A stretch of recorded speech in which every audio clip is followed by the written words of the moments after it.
Welcome to Physics 2210. I'm Professor Zollinger. In this first video, I'll give an introduction to the course where we'll cover some of the administrative details and course policies that you'll want to be aware of.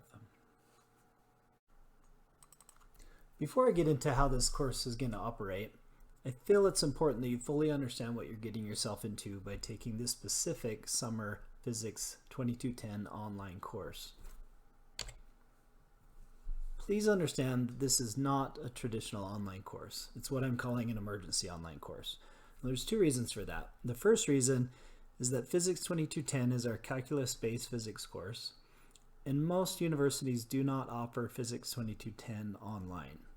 It can be a very demanding course, a very challenging course for new science and engineering students, so it's much better left for a face-to-face interaction where the teacher can control the pacing and can give individualized one-on-one instruction. The other issue is that a traditional online course is developed usually over a period of about a year. During that time, a lot of effort's going into polishing it, to really refining it, and when it's introduced to students, it's a complete course that's ready to go day one. That's not what you're going to get with this specific course.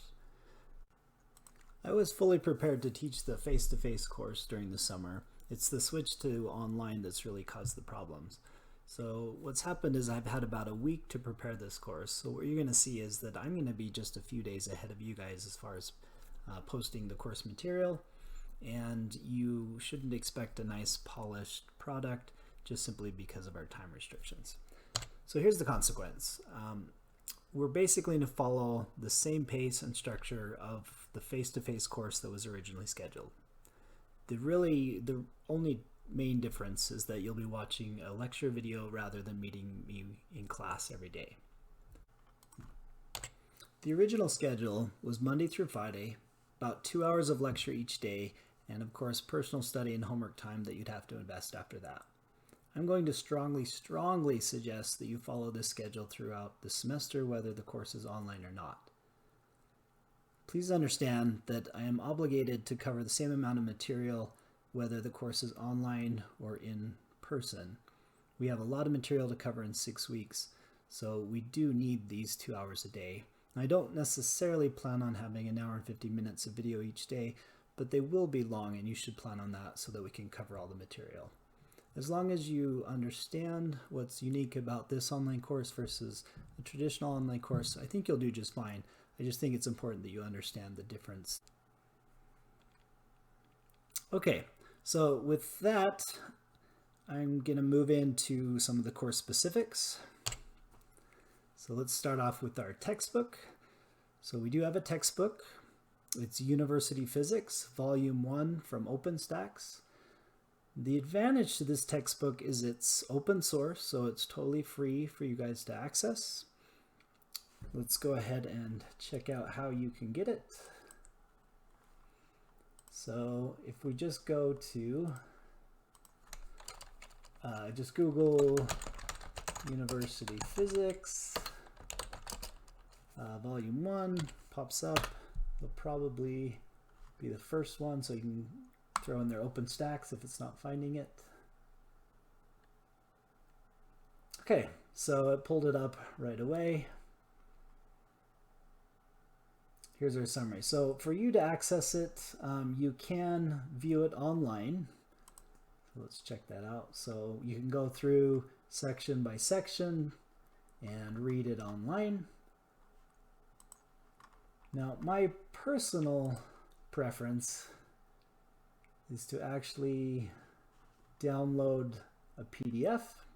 That way I can read it online, I can make notes, do all the stuff that I normally would. You just have to have a device that allows you to do that.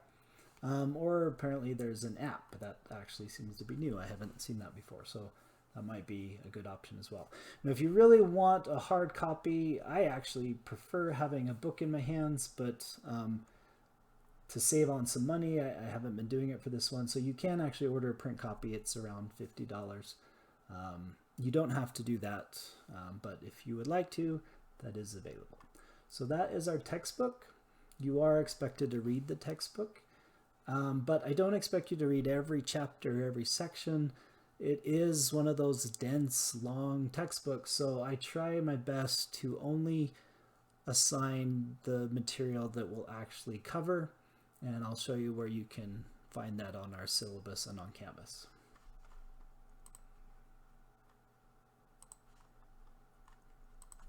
Okay, so a couple other explanations of how the course is going to run. First of all, the lecture videos, I'll make those for every day of the summer session. Those are going to be available on YouTube. Of course, if you're watching this, you already know that. I will post all the links on Canvas so you can find them that way, or you can simply subscribe to the channel.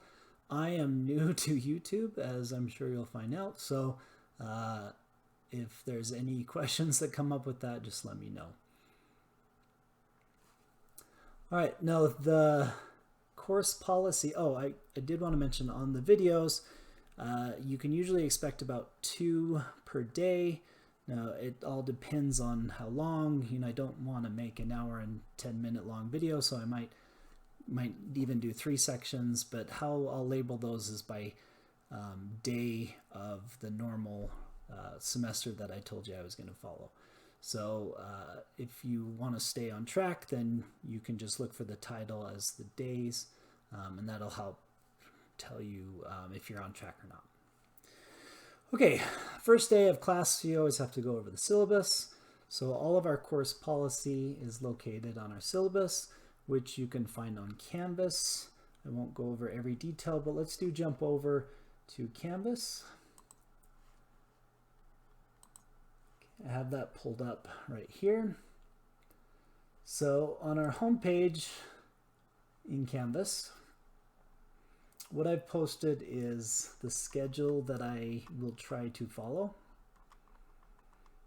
As I mentioned, my expectation is that I'm treating this like our normal schedule would have given us. So here I have the days that we would have been in class. Here I show the sections in the book that we'll be covering. So this is where you can look and say, okay, what sections do I actually need to read? Not every section is recommended. So, if you're doing like I hope you're doing and you're reading the book, I strongly encourage you not to spend more time than you have to. So following this schedule can be helpful. You can see in there what sections I do and do not recommend. To me, we were planning on about 2 hours a day. So in my mind, that's about 2 normal class periods. And so that's why I've divided each day into 2 sections. So this would be like the first hour, and this would be like the second hour. All right, the other thing you can notice is that on some of the dates, there's some double asterisks here. That signifies that homework is due on those days. So you can see the first day of class, I have a homework assignment. Now remember, that first day of class is really like the first almost 2.5 days of a normal class. So we are jumping into this fast, but that's part of what you get into when you take a condensed or accelerated summer class. So our first homework assignment I'll explain in a minute. It actually requires no prior knowledge. It should only take you about 15 minutes. It's an introduction to the homework website that I'll show you here in a minute. The next real homework assignment is due the next day of class. So as I warned you, we're going to jump in really quick, and we have to if we're going to actually cover all the material of a normal semester in this accelerated time frame.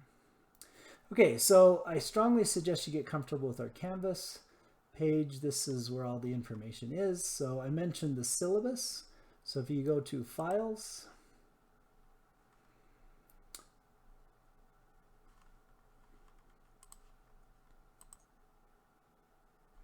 okay, in our Files section,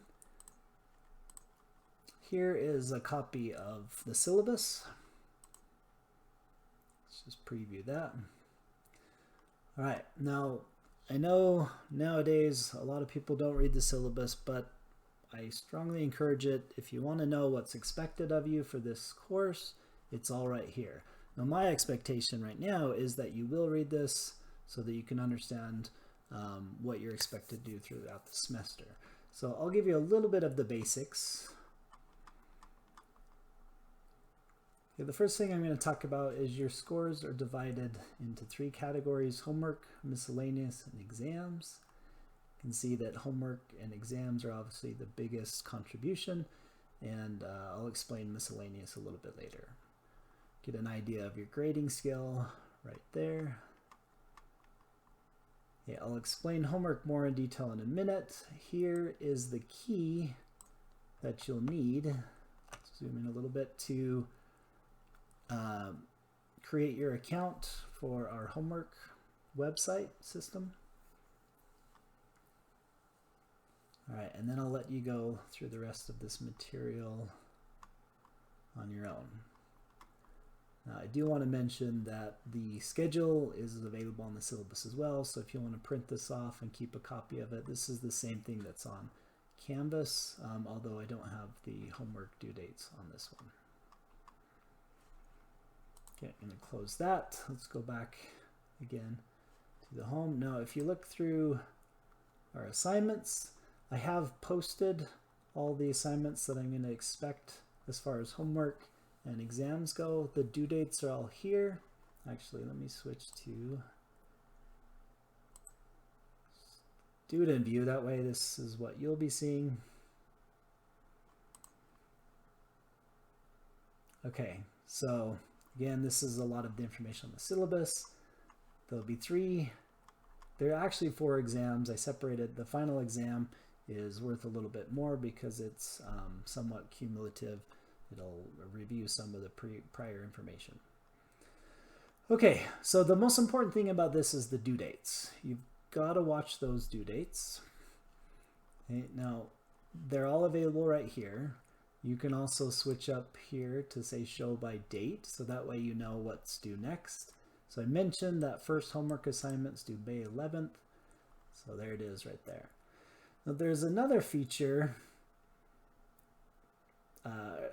of your total score that I mentioned was miscellaneous. So let me go back to the type down here. Now, what this category is, it's mostly that when I looked at the syllabus, without this miscellaneous category, there was a lot of your grade that was dependent on your quiz and exams, and I just wanted to somehow cut that down a little bit. So I created this miscellaneous category to give just a few random assignments throughout the semester, assignments that won't cause a lot of stress, that are mostly meant to benefit you in some way, but it's mostly a way that I can give you some easy percentage points. So the first thing you're going to do is you're going to fill out this Canvas quiz that's an introduction to the class. Just going to answer some questions, make sure you understand some of the course policies. Should only take you a couple of minutes. It's actually going to be, you get full credit just for taking it. So remember that. It should just take you a few minutes. I would do that after you watch this video even. Okay, so that's the miscellaneous category. If you have more questions, please kind of peruse Canvas and let me know specifically what those questions are. The last thing I want to show you, though, before I leave Canvas is if you're not familiar with the calendar on Canvas, you really should get used to that. It's very handy to show all of the assignments that you have due for all of your classes if you have it enabled over here to show those. So here we just have the one, Physics 2210. Of course, you might have more depending on how many classes you're taking. But this is a great way to quickly see what's due. You can see first day of class, we have the homework due there, and then we have another one due the next day. This is your first real homework assignment. So again, if I haven't said this 4 times already, we're going to be going fast. So you really got to commit to keeping up in this course. Okay, and then this intro is just that quick one. It should just take a couple minutes. So you can click on these directly, I believe, and it'll take you, and that way you can keep up to date. Okay, now, really quick, the homeworks are not done through Canvas. Okay, so when you go into those, the instructions will tell you just go to our website for the homework. So let's maybe explain that at this point.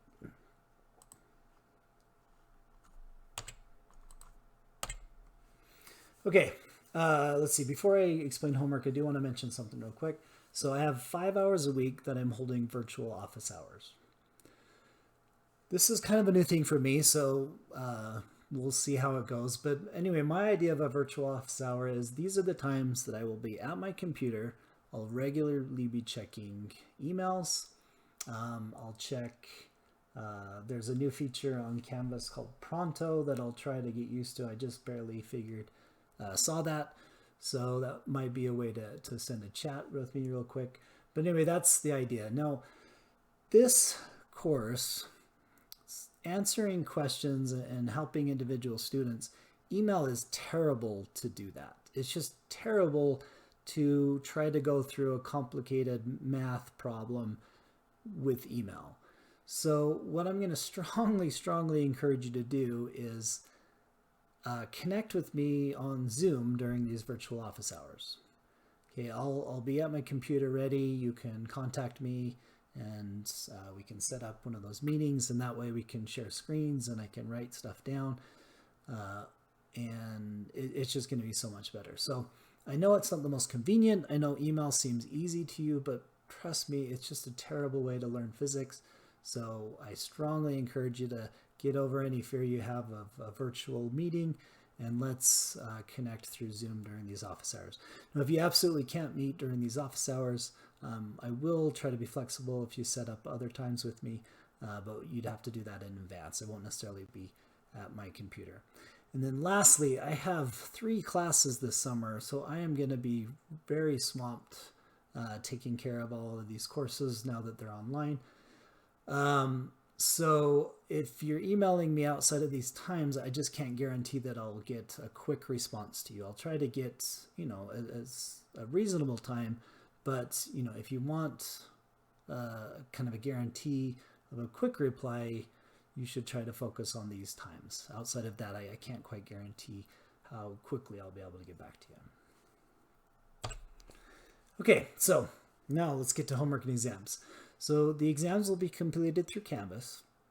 I'll explain more about those later. Just to give you a heads up, the idea is that they'll be on a specific day and you have to take the exam on that day. And there'll be a window in which you can do that. So I haven't quite worked out all the details yet, but just be aware of that there's a specific day and a specific window. So make it something like 10 hours. So there is some flexibility there. But then when you start the exam, you'll have a definite time limit. So, don't start it unless you're fully ready to finish it. Part of that is to reinforce this idea that we are going to have a quick pace. We got to keep going. We really can't lag behind. The other issue there is we've had a lot of cheating online with these online classes that have been forced to show up in this new format. And so, I'm in a way just trying to discourage that with some of those measures. Okay, so let's see. Actually, let's go to WebAssign so you can see what that is. That's going to be our homework.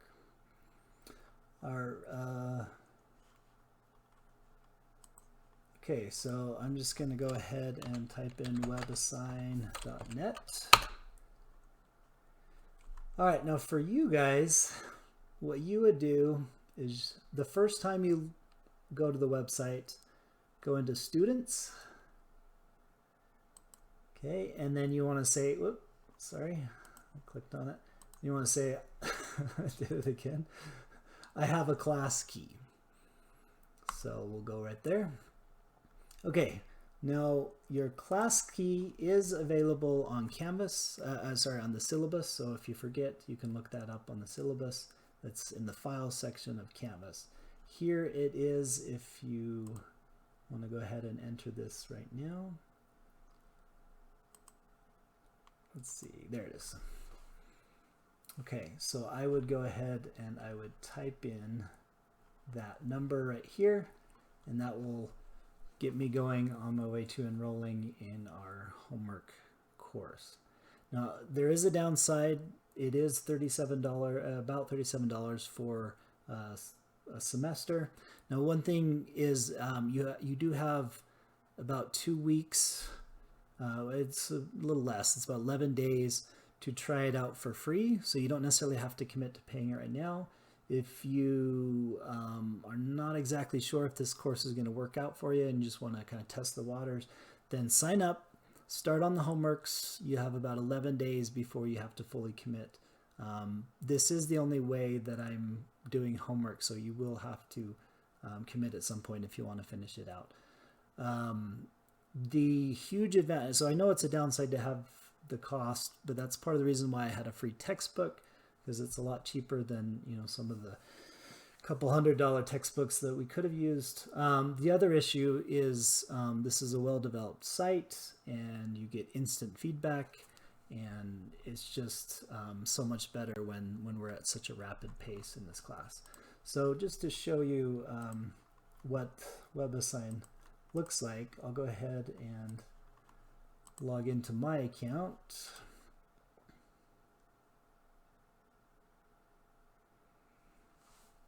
Okay, so yours will look a little bit different.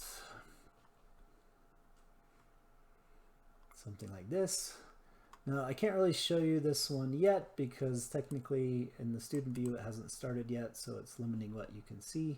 So let's go back to mind view. So you'll have something that looks kind of like this, and you can go ahead, and there is a calendar feature here as well. So you can go in the calendar, and I posted all of the assignment due dates. So it's always, you know, essentially midnight of these days.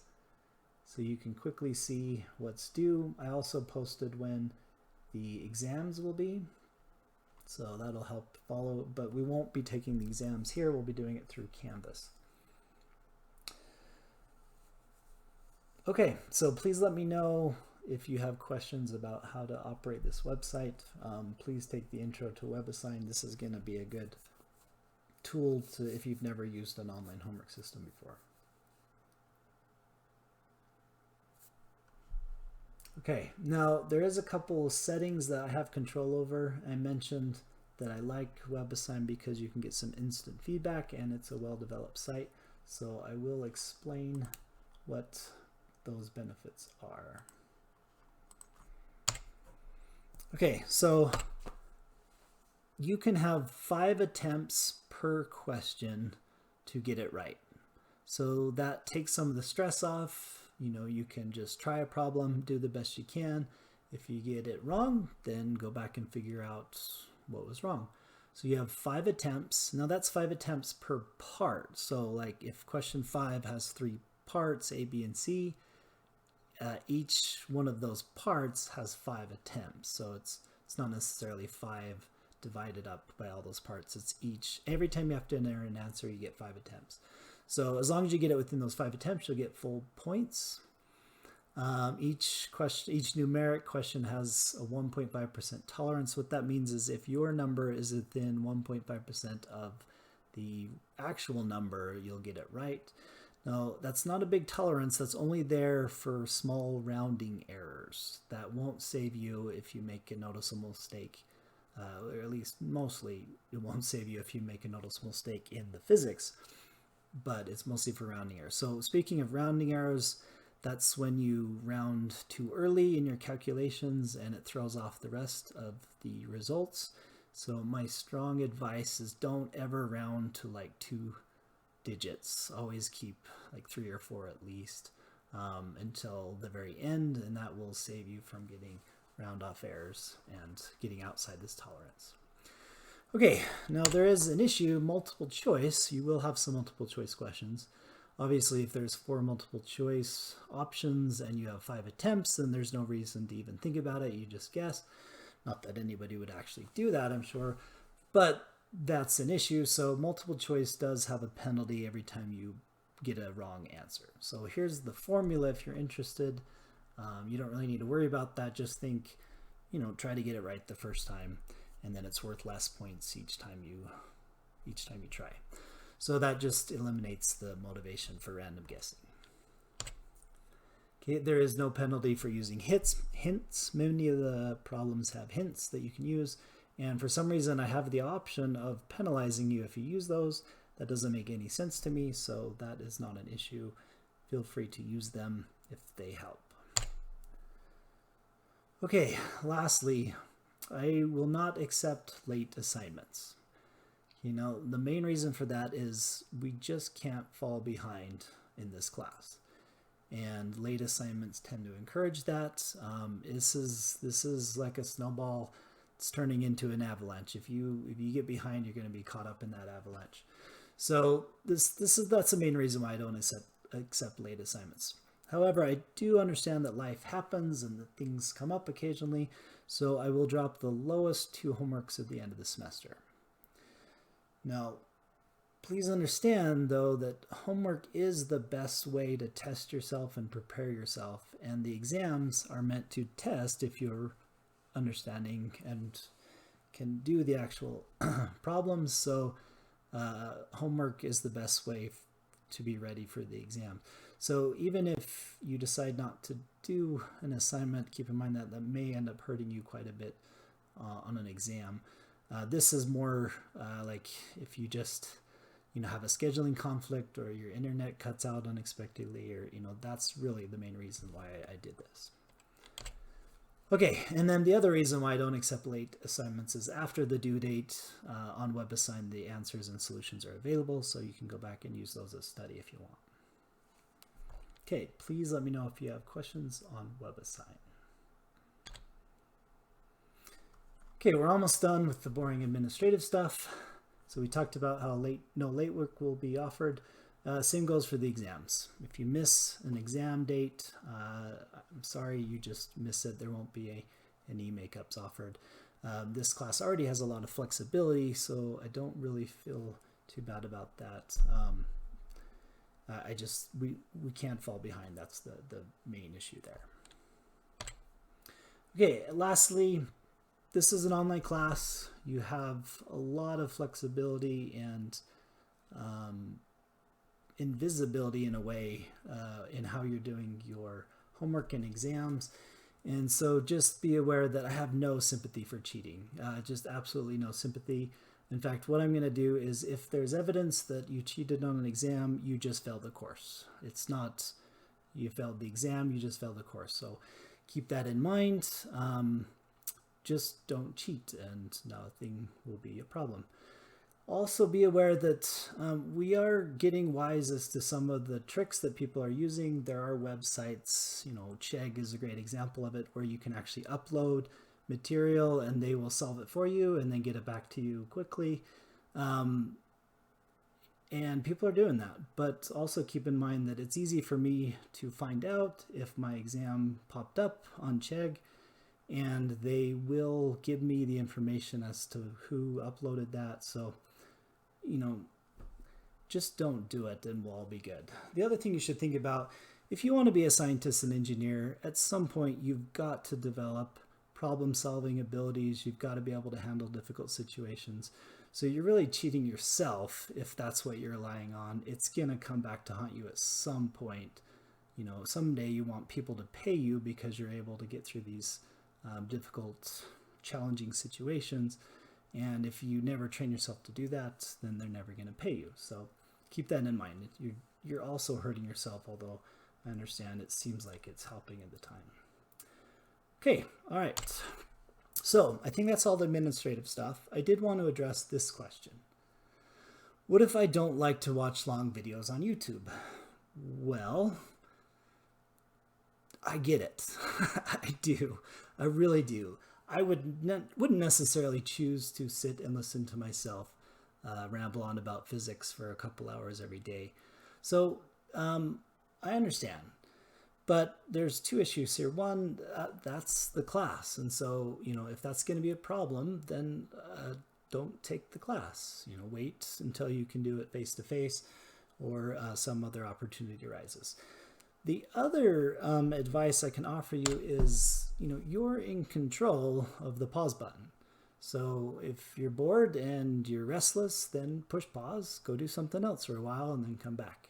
As long as you get it all done within the day, then you should be fine. So don't torture yourself. Don't sit there for too long in one stretch. just push pause and move on. That's my advice in that case. Okay, last note. This is an accelerated course, so we're gonna go fast. It's not that I'm trying to make your life miserable. It's not that I'm a jerk. It's just that this is what we have to do. There's a lot of material. If I don't cover the same amount of material as a regular semester class, then this has no academic value. So I'm obligated to do that. So just remember that we're going to go fast, and you gotta keep up. You gotta commit. That's what you're signing up for. If that's a problem or concern, please think about it. You may want to drop out of the class. I want you to have a good experience. And if you fall behind, I guarantee you're not going to have a good experience. Okay, please do not fall behind. You just can't afford it. Okay, so commit to several hours a week, a few hours a day. That's what you're signing up for an accelerated course. That is all I have for this introductory video. I know it's rather boring, not terribly interesting, but there is a lot of information there that should be important for the class, so please let me know if you have any questions.